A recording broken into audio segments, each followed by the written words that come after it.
when you pick a set of dotted lines that define what's inside and outside of a system, you are defining the sort of conclusions that you're going to come to. You're defining what's going to matter to you and what type of designs you're going to come up with. So learning how to pick dotted lines based on some sort of goals that you have for system design is one of the most important steps, and I think it's one that's all too often jumped over. We just use the dotted lines that we're used to using, we slice the world up in certain dimensions, and we analyze it. And I think the real trick to balancing systems thinking with sort of reductionist analytics is to slice the world up in a lot of different ways. Any particular reduction is just one of many, and that your interpretation is going to be different depending on how you slice it, so you can start to get perspectives of the whole, even if you have to use a sort of slice it up type of view of analysis by just slicing it in a different direction and asking what you learn, and then throwing away that set of dotted lines and slice it in a different direction. You could argue that with approximation by many models, you can have convergence towards understanding of a system. And that's not to say, again, that you still ever get a perfect model by mixing models. It's more like saying we can start to estimate our own degree of not understanding, because every time we impose a new perspective or a new set of assumptions on the same problem, we get a different snapshot from a different angle. And what starts to happen is the amount of new information that you get from your new snapshot gets smaller and smaller, which means that you're sort of converging to an understanding of a system. If you can look at the same system with different assumptions and different different dotted lines, slicing it up in different ways, and you start to see something that kind of feels the same regardless of which perspective you're taking, I would argue that that means you're starting to understand it at a deeper level. I find it really important to remember that we are actually part of all of the systems that we care about. It's our habit as humans to set ourselves apart from systems and then try to analyze those systems as if we're not part of them and sort of infer how they're going to behave. The approach of acknowledging our presence in those systems, despite how much harder it makes it to understand them, is an important part of learning to create lasting change.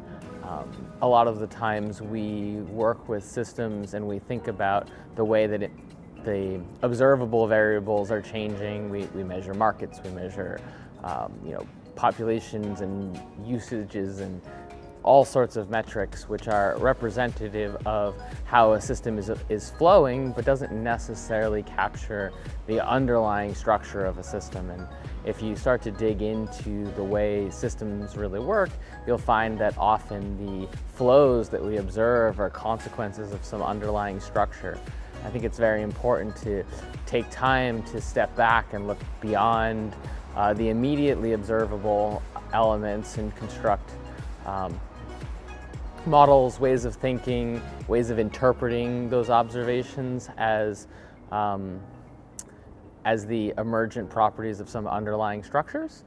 Then ask ourselves how the structures can be changed to cause sort of emergent behavior that's more in line with like our desires. And even still, it's not possible to predict or be sure that any particular intervention will have a desired outcome, but we can sort of try things, learn from them, and evolve our systems in slightly more informed ways, understanding how systems are made up by more than just their parts, but actually the interactions between those parts, and ultimately have phenomena, behaviors, and properties that can't be determined or understood just by looking at the individual parts.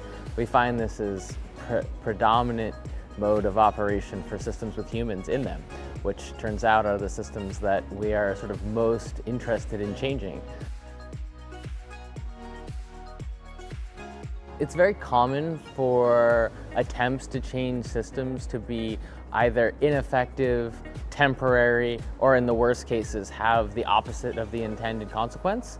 And a lot of the time those consequences come from feedback, from networks, from some of the very concepts that are central to complex systems and system theory. And these types of conferences are where people get together to exchange ideas, thoughts, methods, and mental models to help understand systems with humans in them. And part of the reason it's so important to have discourse is because, as sort of the famous quote goes, all models are wrong and some are useful. In the panel discussion recently, someone pointed out that anytime we use an analogy or a metaphor, we are exploring something at the expense of something else. So we're making some concepts clearer, but we're obscuring or hiding others. And this is not just a statement about metaphors, it's a statement about models in general. And so whether they're mathematical models or structural diagrammatic models or sort of methods or patterns of thinking,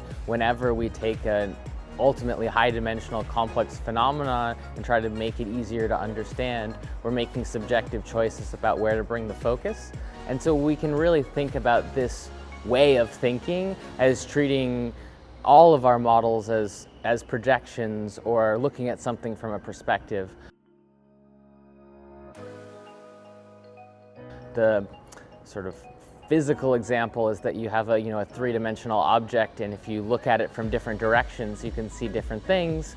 We have this ultimately massively dimensional world, and all of our mental models and tools and belief systems and scientific tools are all just slices of that world. And by talking and analyzing and discussing our observations and our perspectives with that sort of fact that we're taking perspectives always sort of in everyone's immediate mind, you can get like a sort of 3D image from lots of 2D perspectives. And obviously it's still not a claim that gives you the full absolute truth, but just gives you a starting point for seeing a system from more than the sum of its parts. One of the reasons complex systems thinking is incredibly important in Nature 2.0 is that the scope of Nature 2.0 is so broad that it's impossible to solve any particular problem in its sort of entirety, especially if you want to take a single perspective. So we need to acknowledge that we can do things like modify our angle of viewing the same problem. Recent conversation with JP was about the interplay between mobility and energy, right? You can look at the problem from the perspective of energy, you can look at the problem from the perspective of mobility, you can look at the interplay between mobility and energy, or you could sort of zoom out further and look at the way mobility and energy interact with other phenomena. And if you take that microcosm of two concepts that have been historically reduced apart from one another and extend it to sort of any aspect of our sort of cities of the future that we wish to sort of design for, build for, or just generally sort of innovate our thinking about, it's really important that we can unreduce the systems. And I mean not in the sense that the right answer is A, instead of A, comma B, we also have A, we have A, B, and A and B, but then we also have to be able to ask ourselves about A and C, and so on and so forth with anything that we feel needs to be brought in scope. So there's this inevitable irreducibility of this idea, right? Like you're just like, well, if it's A and it's B, and it's A and B, and it's A, B, and C, at some point, where do you draw the lines? And I think the trick is to recognize that the lines are imaginary. Not that you don't need them, you absolutely need them. But what's so great about like systems thinking is the ability to use the lines at the same time that you acknowledge that the lines are a choice. Having experiences in life and had a tendency to want to, understand parts as a part of a whole as opposed to naturally gravitating towards reductionism. But at the same time, I'm a scientist and an engineer, and reductionist thinking is not to be thrown away. It's an important tool, but it's this parity between zooming in and understanding how something works, and zooming out to understand how it fits into a broader context that is required to understand the world around you. It's kind of like zooming in and out on a microscope. You get value from all of the different views, but if you can't like synthesize the views from multiple levels, it's really hard to understand what's actually going on. None of this is particularly new. People have been grappling with systems with people in them for as long as there have been people. You could argue that reductionist views are actually younger than systemic views. The issue is really reconciling them, right? We don't want to, no one's suggesting that the sort of analytical reductionist view has, not allowed us to accomplish miracles. The question is, miracles at the cost of what? And when we look at the way that technology has evolved, it's done sort of exactly what we've optimized it to do and nothing that we haven't. The problem is we optimize against the things that we can measure and analyze, and as we've sort of matured our society technologically, we've built lots of things that sort of optimize for reductionist metrics. And so the question at hand for me really is, how do we keep technology moving forward using those same tools and building on sort of the scientific and engineering processes, but move away from working against reductionist analytics towards sort of systemic or holistic views of the world, even though they're harder to measure. Amazon sort of recommending you to buy something, and the argument is that your propensity to buy it is correlated with the fact that you want it and that you're happy because you found it and you bought it, and that's a nice narrative. But the corollary is maybe I'm spending too much money on stuff from Amazon and I don't really need it, but I've had my natural sort of response to stimulus sort of gamed a bit to do what they want me to do. And the real answer lies somewhere in between. I really do want to discover something I need easily, but I also don't want to necessarily have everything I see be a product of everything that I've done before.